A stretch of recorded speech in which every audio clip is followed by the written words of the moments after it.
दोस्तों सब लोगों को पता ही होगा कि चाइना के खतरे को देखते हुए भारत की तरफ से अपने जो फोकस है उसे काफी अधिक एयरक्राफ्ट कैरियरों की तरफ केंद्रित किया गया है। बेसिकली भारत की तरफ से पहले indigenous aircraft carrier INS Vikrant को सफलतापूर्वक निर्माण करने के बाद दूसरे इंडिजीनियस एयरक्राफ्ट कैरियर तैयार करने को लेकर जहां पे काम शुरू किया जा रहा है, तो वहीं पे दूसरी तरफ तीसरे इंडिजीनियस एयरक्राफ्ट कैरियर को लेकर भी प्लान बनाया जा रहा है। और रिपोर्ट में दावा किया जा रहा है कि चाइना को काउंटर करने के लिए अब भारत के पास एक साथ 3 नहीं बल्कि 4 एयरक्राफ्ट कैरियर हो सकता है, जो कि भारत के एक नया स्ट्रेटेजिक प्लान के अंतर्गत। पर दोस्तों वहीं पे क्या आप लोगों को पता है कि भारत की तरफ से अगर एयरक्राफ्ट कैरियरों को अपने बेड़े में बड़े मात्रा में शामिल किया जाएगा तो कि केवल ये भारत के लिए ही अच्छा बात नहीं होगा, बल्कि इससे एक तरीके से जापान को भी राहत मिलेगा। बेसिकली भारतीय एयरक्राफ्ट कैरियरों से लैस होने से जापान के जो डिफेंस है वो भी मजबूत होगा। और मीडिया रिपोर्टों में दावा किया जा रहा है कि असल में जापान भारत के इस प्लान को लेकर, मतलब एयरक्राफ्ट कैरियरों को बनाने का प्लान को लेकर काफी अधिक खुश है और एक तरीके से ये जापान को काफी अधिक बेनिफिट देगा। अब दोस्तों हाल ही के रिपोर्टों में दावा किया जा रहा है कि भारत जो द्वितीय इंडिजीनियस एयरक्राफ्ट कैरियर मतलब IAC-2 को लेके अपना प्लान आगे बढ़ा रहा है। इससे खाली भारत को ही बेनिफिट नहीं होगा बल्कि इस संपूर्ण रीजन को बेनिफिट मिलेगा और एक तरीके से इस जो संपूर्ण रीजन है यहाँ के जो सिक्योरिटी है वो मजबूत होगा। खास करके दोस्तों इस रीजन में जापान जैसे देश के लिए ये सबसे अधिक बेनिफिट होगा। अब दोस्तों Japan forum for security studies के सीनियर रिसर्च फेलो डॉक्टर रूपक ज्योति बोरा के मुताबिक भारत की तरफ से ये जो कदम उठाया जा रहा है ये काफी महत्वपूर्ण समय पे उठाया जा रहा है। दोस्तों डॉक्टर बोरा के मुताबिक चाइनीज जो नेवी है वो रिसेंट ईयर में काफी तेज रफ्तार में अपने आप को विस्तृत किया है और चाइना के नेवी फिलहाल जहाजों के संख्या के मामले में दुनिया में सबसे बड़ा नेवी भी है। वहीं पे दोस्तों उनके तरफ से ये भी बताया गया है कि ये जो घटना है मतलब चाइना की तरफ से अपने नेवी को जो एक्सपैंड किया जा रहा है ये संपूर्ण रीजन के साथ साथ भारत के पॉइंट ऑफ व्यू में काफी बड़ा खतरा है, क्योंकि चाइना अपने कदम को अब साउथ चाइना सी से आगे बढ़ा के इंडियन ओशन के तरफ बढ़ा रहा है। दोस्तों भारत की तरफ से दूसरे इंडिजीनियस एयरक्राफ्ट कैरियर के रूप में जिस कैरियर को बनाने का फिलहाल तैयारी किया जा रहा है वो कैरियर असल में 45,000 टन वजन का होगा, मतलब INS विशाल के ही जैसा होगा। और रिपोर्ट में यह भी दावा किया जा रहा है कि ये INS विशाल के ही डिजाइन का एक सिस्टर कैरियर होगा, जबकि कुछ रिपोर्टों के मुताबिक शायद आकार में थोड़ा बदलाव किया जाए, मतलब ये जहाज शायद थोड़ा बड़ा और थोड़ा वजन में भारी हो। पर दोस्तों अगर ये 45,000 टन तक भी होता है तब भी ये कम से कम 28 एयरक्राफ्टों को एक साथ कैरी कर सकेगा, जो कि इंडियन नेवी को ताकत के मामले में काफी अधिक बढ़ोतरी देगा और इंडियन ओशन के अंदर एयर पावर के साथ इंडियन नेवी के जो पकड़ है वो भी मजबूत होगा। और दोस्तों भारत की तरफ से ये जो खबर आ रहा है इसे जापान के द्वारा भी काफी वेलकम किया जा रहा है। बेसिकली अगर देखा जाए तो जापान और भारत के बीच का जो रिश्ता है वो काफी मजबूत है और जापान और भारत बीते कई सालों से एक दूसरे के साथ मिलकर कई सारे एक्सरसाइजों को भी अंजाम देता है, जिनमें जिम एक्स और मलाबार जैसे एक्सरसाइज भी है। और मलाबार में तो जापान और भारत के साथ ऑस्ट्रेलिया और अमेरिका भी है। अब दोस्तों इससे पहले मैं कई सारे वीडियो के माध्यम से आप लोगों को बता चुका हूं कि किस तरीके से ये जो एयरक्राफ्ट कैरियरों को लेकर भारत के द्वारा प्लान बनाया जा रहा है ये भारत को मदद करेगा और किस तरीके से चाइना के ऊपर एक तरीके से बढ़ोतरी हासिल करेगा। तो वहीं पे सवाल ये है कि भारत के एयरक्राफ्ट कैरियर जापान को किस तरीके से मदद कर सकता है। दोस्तों बेसिकली यहाँ पे भारत अगर एयरक्राफ्ट कैरियरों को लेकर मजबूत होता है तो जापान को 4 तरीके से मदद होगा, जिनमें से सबसे पहला मदद है जापान के ऊपर से चाइना के जो प्रेशर है वो घटेगा। अब दोस्तों बेसिकली अगर देखा जाए तो चाइना इंडियन ओशन की तरफ अपना फोकस करने के साथ साथ साउथ चाइना सी के बाद ईस्ट चाइना सी में भी अपना कदम को मजबूत करना चाहता है, लेकिन इंडियन ओशन में अगर चाइना अपने आप को सही ढंग से ताकतवर ना बना सके तो चाइना उस कमी को दूर करने के लिए ज्यादा से ज्यादा फोर्स डिप्लॉयमेंट इंडियन ओशन की तरफ करेगा, जिससे कि जापान के ऊपर से जो चाइना का प्रेशर है वो घटेगा।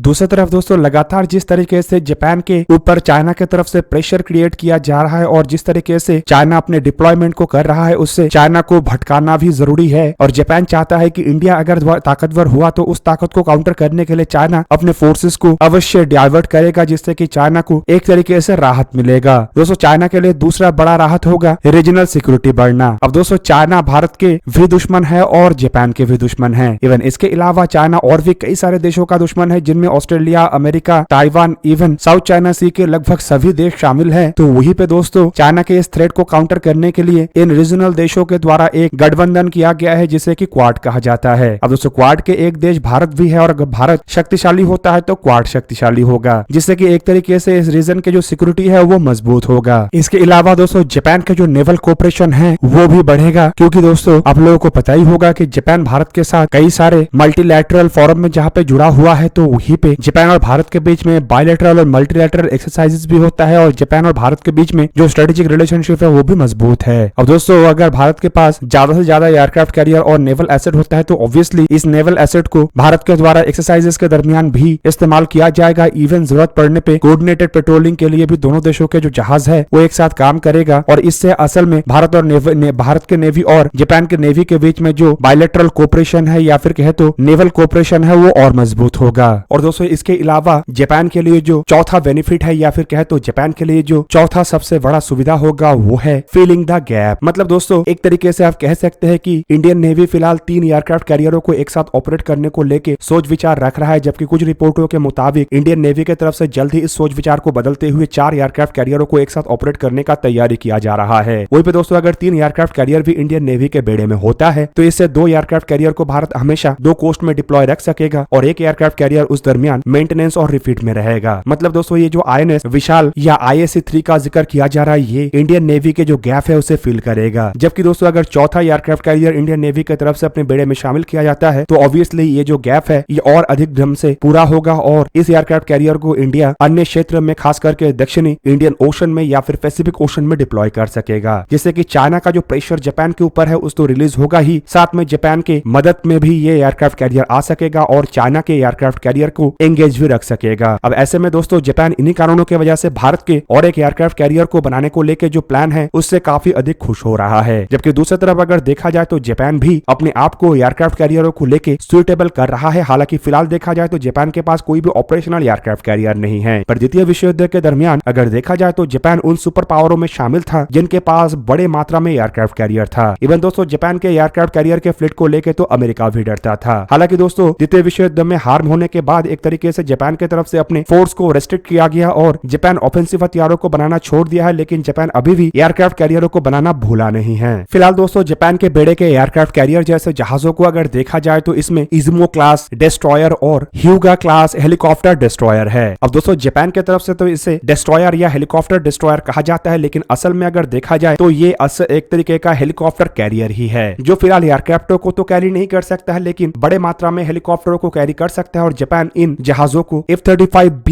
एयरक्राफ्टों को कैरी करने के लिए मॉडिफाई कर रहा है। फिलहाल दोस्तों जापान के बेड़े में 2 इज़ुमो क्लास के डिस्ट्रॉयर है जो करीबन 26,000 टन के भारी भरकम जहाज है, जिसका लंबाई करीबन 248 मीटर और चौड़ाई करीबन 38 मीटर है। दोस्तों ये जो जहाज है इसे पहले एयरक्राफ्टों को कैरी करने के लिए नहीं बनाया गया था, लेकिन इन जहाजों को बनाने के दरमियान ऐसा ऑप्शन रखा गया था कि बाद में जरूरत पड़ने पे इसे मॉडिफाई किया जा सके। और दोस्तों अब इन जहाजों को मॉडिफाई करने के साथ साथ जापान इन जहाजों में 7 एंटी सबमरीन वॉरफेयर हेलीकॉप्टर और 2 सर्च एंड रेस्क्यू हेलीकॉप्टर के साथ 12 या उससे अधिक F-35B या फिर 28 अन्य तरीके के vertical and short take off and landing एयरक्राफ्टों को डिप्लॉय कर सकता है। और रिपोर्ट के मुताबिक जापान F-35B एयरक्राफ्टों को डिप्लॉय करना शुरू भी कर दिया है। मतलब दोस्तों आने वाले समय में जापान के पास 2 ऐसे जहाज होगा जो 12-24 F-35 एयरक्राफ्टों को कैरी कर सकेगा। जबकि वहीं पे ह्यूगा क्लास के हेलीकॉप्टर डिस्ट्रॉयरों को देखा जाए तो ये भी इज़ुमो क्लास के ही जैसा जहाज है जो कि इज़ुमो क्लास से थोड़ा हल्का और करीबन 19,000 टन का है और थोड़ा छोटा मतलब करीबन 197 मीटर का है। इसका चौड़ाई 33 मीटर है। और दोस्तों इसे भी हेलीकॉप्टरों को कैरी करने के लिए मतलब 3 SS-60K और एक MCH-010 हेलीकॉप्टर को कैरी करने के लिए बनाया गया था, लेकिन ये अब यूएस मरीन कोर के MV-22B ऑस्प्री जैसे ट्रांसपोर्ट एयरक्राफ्टों को भी कैरी कर सकता है। हालांकि दोस्तों ह्यूगा क्लास के जहाजों को अब तक मॉडिफाई नहीं किया गया है, लेकिन कुछ रिपोर्टों में सस्पेक्ट किया जा रहा है कि इसे भी अपग्रेड किया जा रहा है ताकि आने वाले समय में ये हैरियर या फिर F-35B लाइटनिंग 2 जैसे एयरक्राफ्टों को कैरी कर सके। और दोस्तों अगर इसे मॉडिफाई किया जाता है तो ये भी कम से कम 8 से 10 ऐसे एयरक्राफ्टों को कैरी कर सकेगा, जिससे कि जापान के पास भी करीबन 4 ऐसे जहाज होगा जो कि F-35 जैसे ताकतवर तरीन एयरक्राफ्टों से लैस होगा। और दोस्तों F-35 का तोड़ तो चाइना के पास भी नहीं है और ये अगर समुद्री तट से लॉन्च होना शुरू हो जाए तो चाइना का तो हालत ही खराब होगा। दोस्तों आप लोगों को क्या लगता है कि भारत के एयरक्राफ्ट कैरियर क्या सच में जापान को मदद कर सकेगा? कमेंट करके अपनी राय अवश्य दीजिए। दोस्तों आज के इस वीडियो को यहीं पे ही करते समाप्त। किसी और एक दिन किसी और एक वीडियो में मिलेंगे, तब तक के लिए जय हिंद, वंदे मातरम।